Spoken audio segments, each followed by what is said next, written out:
Ano novo, como é que fica a minha emenda parlamentar? Será mesmo que é tão difícil trabalhar com o seu recurso na virada do ano? Vem comigo que vamos simplificar o terceiro setor.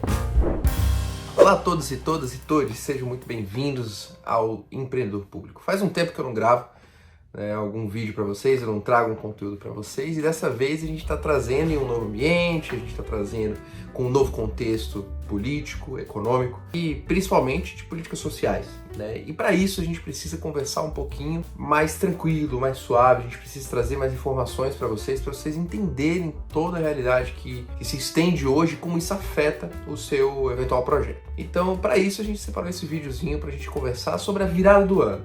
Vai ter um segundo vídeo que a gente vai conversar sobre a virada de mandato, né? Então nós temos um novo governo, como é que a gente faz agora? Então primeiro vamos falar sobre essa virada do ano. Primeiro ponto que você deve saber, que você tem que entender, é que virou o ano, mas o exercício financeiro é do ano passado.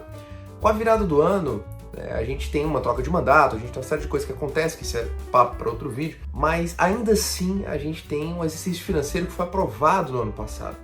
A LOA de 2021, que ela, na verdade, é a LOA de 2022, que joga o que prevê todo exercício financeiro, toda execução financeira do orçamento público para o ano seguinte, ela é votada em 2022, mas ela é uma LOA 2023. Eu falei 2021, 2022, mas na verdade é LOA 2022, votada em 2022 para o exercício 2023, que é a PLOA de 2023.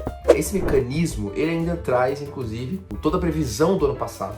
Então ele é um mecanismo voltado, à base da LDO, que é a Lei de Diretrizes Orçamentárias, para o exercício do ano de 2023. É importante você entender que então o que a gente está fazendo hoje é, na verdade, um reflexo do que foi votado no ano passado, tá? Então esse é o primeiro ponto. Segundo ponto, Tito, eu não assinei meu termo de fomento, não celebrei o meu projeto até o final do ano. Você perdeu. Infelizmente, se você não teve empenho, não você ter empenho, mas se você não teve seu projeto, que nós chamamos de empenhado, que é o reconhecimento da dívida por parte da União, por parte da administração pública, se você não teve isso, até dia 31 de dezembro, você perdeu o seu recurso. Então, os projetos que foram formalizados até 31 de dezembro de 2022, eles se mantêm, e mantêm sua estrutura, seu corpo, sua natureza toda, do jeito que foi pactuado, do jeito que foi publicado no Diário Oficial da União.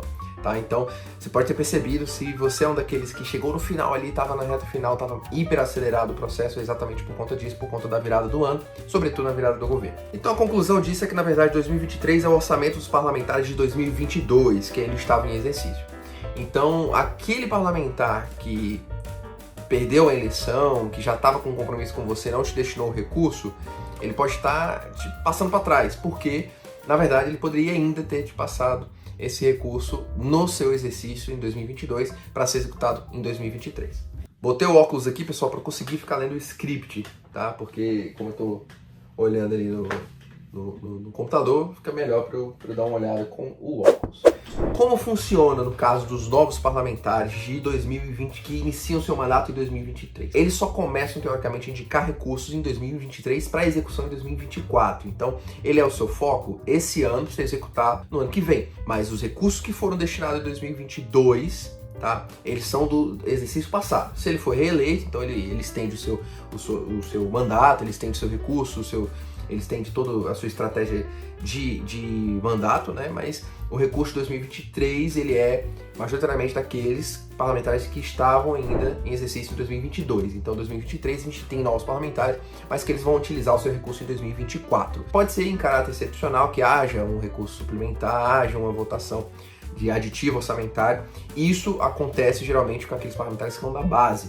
Tá? Então esses parlamentares são da base, ou então por barganha ali, talvez de algum pleito ou alguma comissão, alguma coisa nesse sentido, eles consigam liberar algum recurso para execução esse ano, mas em caráter da estrutura do orçamento público, eles só indicam em 2023 para execução em 2024. Então, onde eu estou querendo chegar é que os parlamentares que executam o recurso desse ano é o que eu já falei nesse vídeo algumas vezes, é o recurso de 2022. Tá, agora vamos falar do que interessa, Virou o ano novo e tal. E quando eu vou receber meu dinheiro? Então, eu aprovei meu projeto, deu tudo certo, recurso 2022, ok e tal. Quando eu recebo meu dinheiro? Olha, via de regra, você pode receber a qualquer momento. Mas o que acontece na prática, tá, é que todos esses pagamentos, como é que funciona?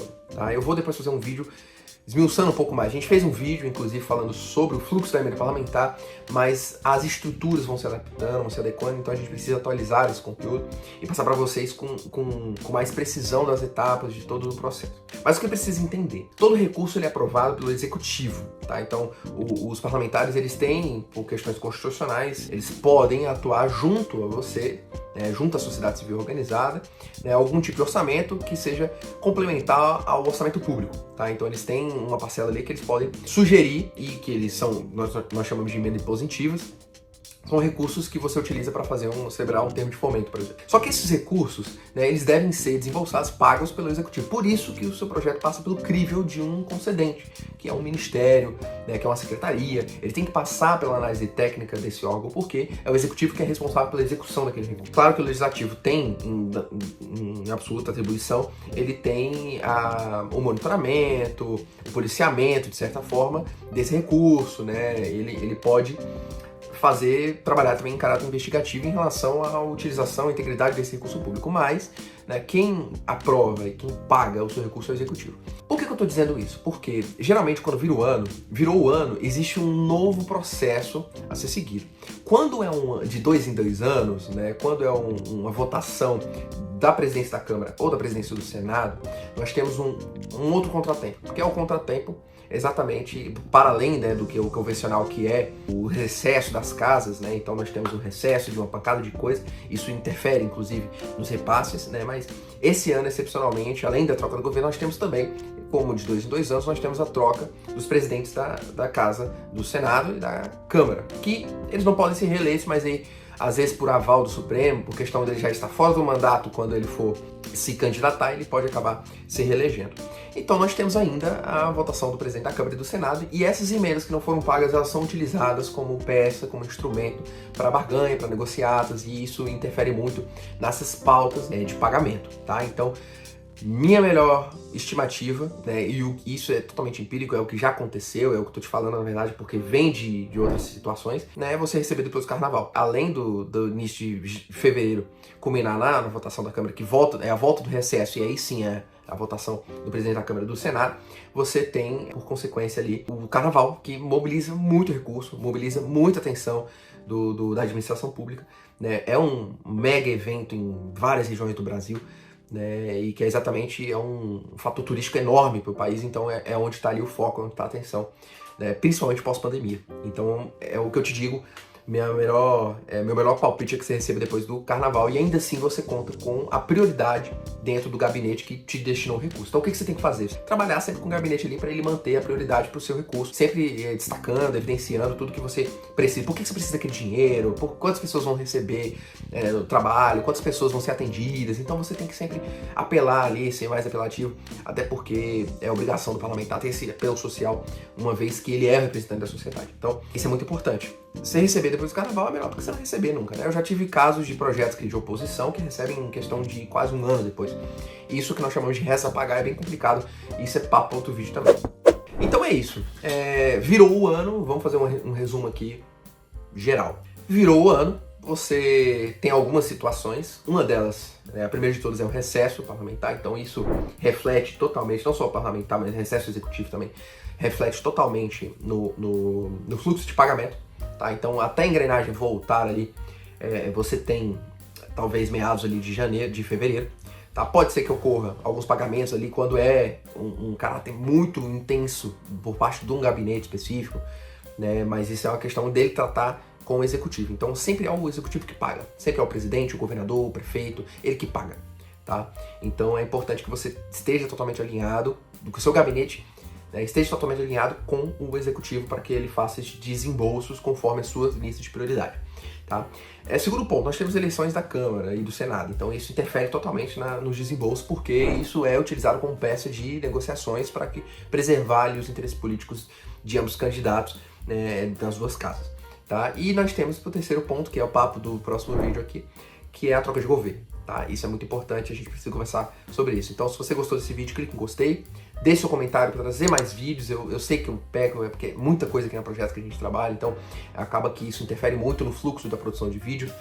Mas se você tem interesse em um conteúdo específico, coloca aqui nos comentários que eu trago para você. Se tiver a altura do nosso conhecimento, a gente traz com certeza. Se for o caso, a gente chama alguém para falar. Compartilha com todo mundo. É importante que todo mundo tenha esse conhecimento, porque se a gente não fomentar isso, se a gente não educar as pessoas da sociedade civil organizada, as entidades privadas sem fins lucrativos, como lidar com a administração e contabilidade pública, fica muito difícil da gente conseguir justificar a captação de recursos em massa, fica muito difícil a administração pública ceder cada vez mais para destinar recursos para que a sociedade civil tenha participação, tá? Então é importante você compartilhar, sim, sempre vai ser. E se inscreva no canal para você receber mais conteúdos como esse. Então, seja bem-vindo ao Empreendedor Público se você não veio aqui antes, e se você já veio e está acompanhando a retomada dos nossos conteúdos, seja bem-vindo de volta. E até a próxima. Falou!